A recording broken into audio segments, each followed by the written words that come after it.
Tell us about the growing process from the start, from inception. Like, I'm going to plant the seed, I'm going to get the seed, I'm going to plant the seed. Tell us the journey, man. Like, and not just the physical journey from, okay, I'm going to select the seed is a hybrid, blah, all the way through to when I harvest or when it's grown. Give us like the whole journey, the emotional journey. Like maybe one of the plants that you grew that was like, that's a story. Tell us a story, bro, from seed and planting it all the way through to harvest. Is this like any seed or any story, microgreens? A microgreen, whatever, but just like to give people the full experience of the journey. Yeah, so for me it was the ganj because it takes a while to harvest and a lot of nurturing in between that as well. So I invested about say $500 at Bolton and Buds, and they sell some proper genetics, imported genetics. And this was an amnesia haze that I always wanted to get my hands on. It was my very first time as growing and getting my hands in the soil. And I gathered myself some pots, some fabric pots. I did all the research because plastic pots, I was like, nah, I'm gonna go for the proper stuff instead. Yeah. And fabric pots, they've got a certain amount of aeration. They absorb. They just allow the roots to do their thing. And I invested in this amnesia haze. And yeah, from starting it, it's a process of putting it in the cotton, watching it germinate, checking every day to see how's the baby doing, see if it's got a tail now. 2 days later, okay, here we go, and then I would move it to its little baby bed, I would call it, but it's a little cup before the fabric pots, and from that point, it's basically just nurturing that seed itself and checking every day to see if it's got enough water, does it have more leaves that it's been developing over the few hours, because these plants, they grow fast, and it's autoflowers that I'm talking about now, and just the actual aspect of having my eye on this plant every single day, just adding routine. Does it have enough nutrients? I don't know, because this is my first time. So there was a time when I put too much nutrients, and a plant shows that. It shows in the leaves when it starts to give that browning on the edges. That's either over watering with nutrients or under. So the balance must be right. It's just playing around with it too, and the balance needs to be right, but it's got to be right with plants. And this took about 3 months. And it involved me watching a lot of YouTube videos, how to get higher yields or how to get bigger, fatter nugs. And it was actually insightful to actually use the YouTube videos to my expertise, and it would involve me training and pulling down a branch, tying it with a little string to the side of the fabric pot, also the other branch, and create like this main line, it's called, and we've got one main. So you would allow the plant first to grow to its first 2 leaves. You chop that off, and then the plant would split, and then those 2 branches you would just lay them down, and there would be new nodes shooting up from. Nice. So it's really cool. It's like almost like bonsaiing as well. And with bonsaiing, you can train the plant and just manipulate it the way you want it, and it's just cool just to get that satisfaction from starting and researching and actually getting what you wanted. Yes. So now you see, now I would top that. You see that branch that's just below this very top one over here? Yeah. Top that over there, and then that's a sunflower. But then you would see the small nodes over there. That's the most spotted first time. If you top the head off, away those babies will start to come up, because you're exposing it to the light. Yes. And then because you top the main head off, those 2 babies will have enough energy. Exactly. Because now the plant is not focusing on the flower itself, it's focusing now on the baby. So those babies will shoot out. I got you. And then you'll have more main lines. But this is a sunflower. Tell us about that mandala there, bro. Mandala, look at what's that. happening? What is it? Doesn't it make you feel something when you see the mandala? Yo, bro. It's mystical. What's that ratio? The golden ratio. And the golden.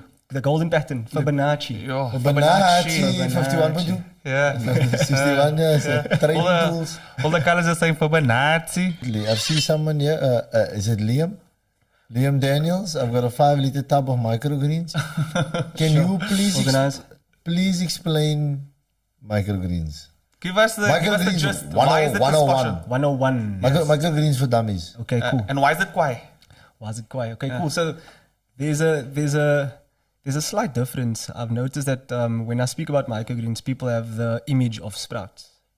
Now, sprouts is basically a seed that is grown entirely in water or in a jar. And you can eat that entire plant, roots and all, with the little stem that comes out, the taproot and the little stem. But microgreens you grow in either soil or hydroponic water, or even rock wool mat or hemp fiber mat, and you cut it after the 2 catalydon leaves are exposed, which is the very first 2 leaves, and then the true leaf, which is the 3rd leaf that comes out. The true leaf basically shows the what type of plant it is, what type of species it is. Okay. And so with microgreens, you chop it at the root, at the stem, but sprouts you eat the entire. From root to the little stem itself, and you can grow it in jars. It takes sprouts take maybe 3 to 5 days to grow, like mung beans. Mung beans. Yeah. Azuki beans, broccoli can also be sprouted, but microgreens they grown in soil, and you cut it at the stem. So it's 2 different seeds. It's all the same. It's all the same. So that same microgreen seed you can grow into a full broccoli. Yeah, but now I'm saying if I plant a microgreen and I take it out and I eat it then I'm eating a sprout. That's the microgreen shoot.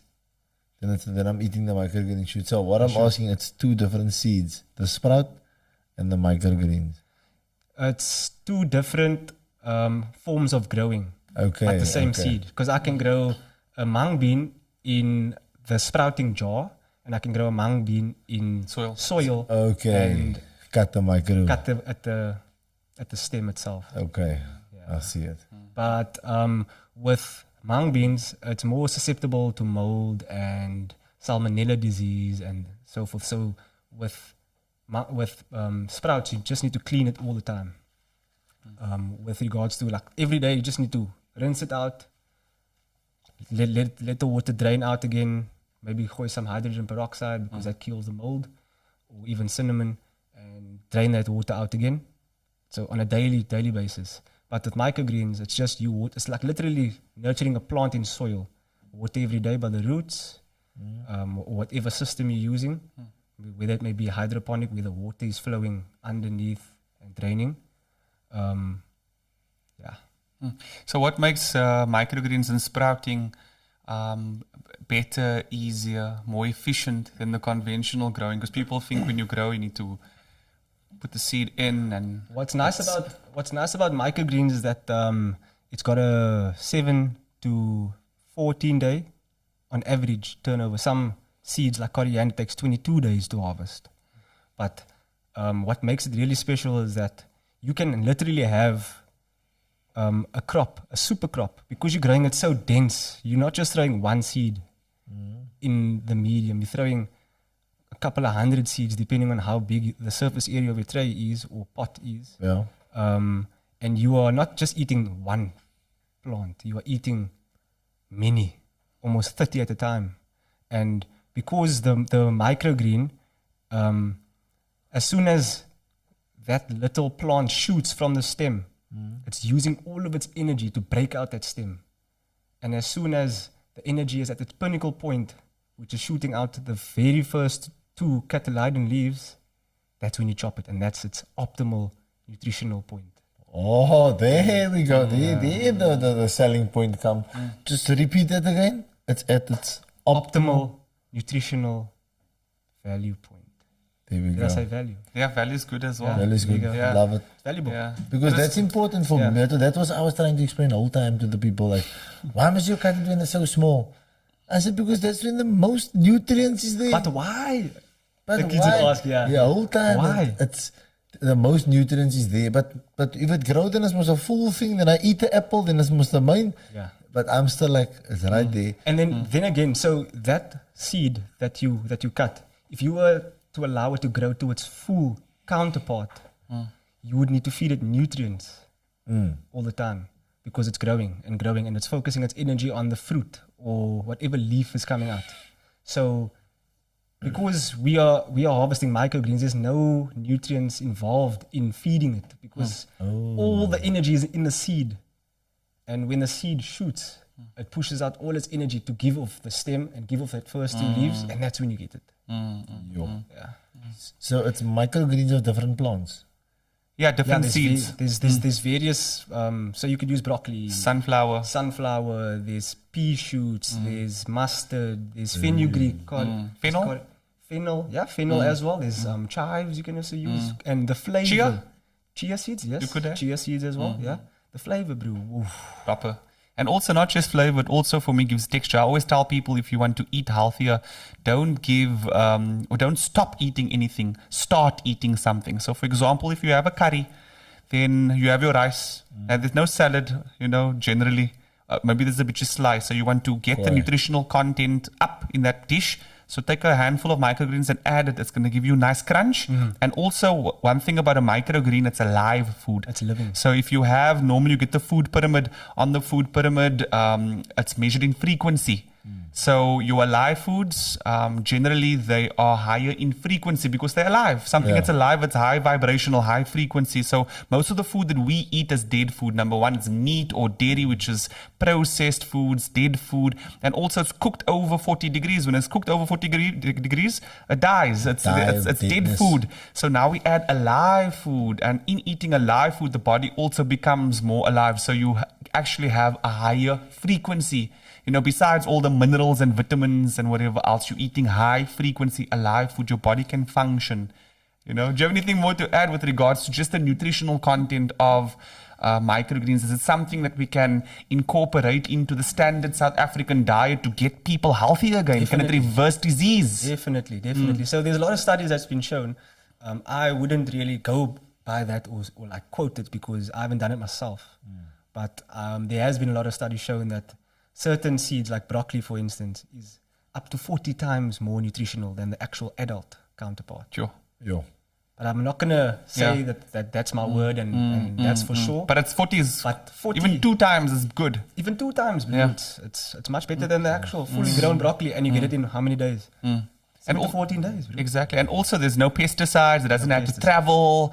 It's just, and it's much cheaper as well. It's affordable. It's affordable. Why would you say affordable and not much cheaper? Is it, because obviously you'll have to buy the seeds, right? Is that your main cost? Seeds is the main cost. Yeah. And organic, or does it matter really? To be honest, I started with buying seeds from the spice shop. Okay.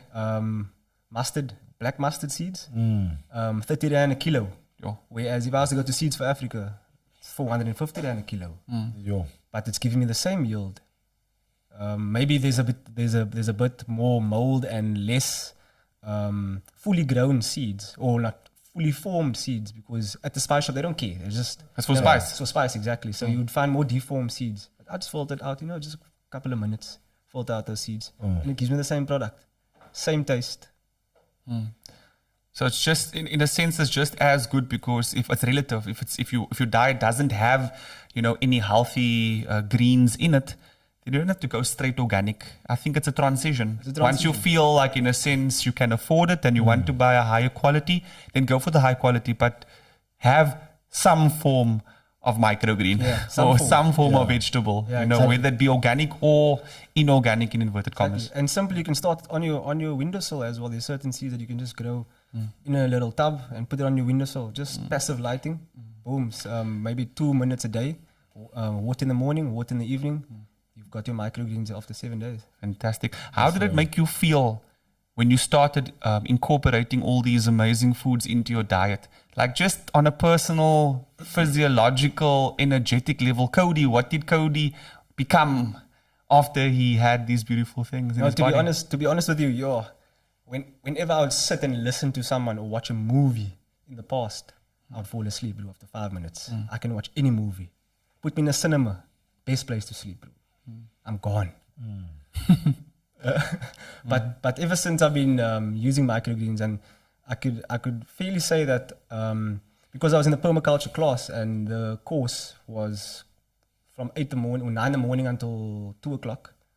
There were days. There were actually no days where I would go about just falling asleep or whatever the case may be, or like dozing off. And also because the kitchen, they were incorporating all the organic vegetables that they grown on the premises in Rocklands into the food. So all vegetarian, but with regards to me focusing, having more stamina, being in the garden, burning calories, bro.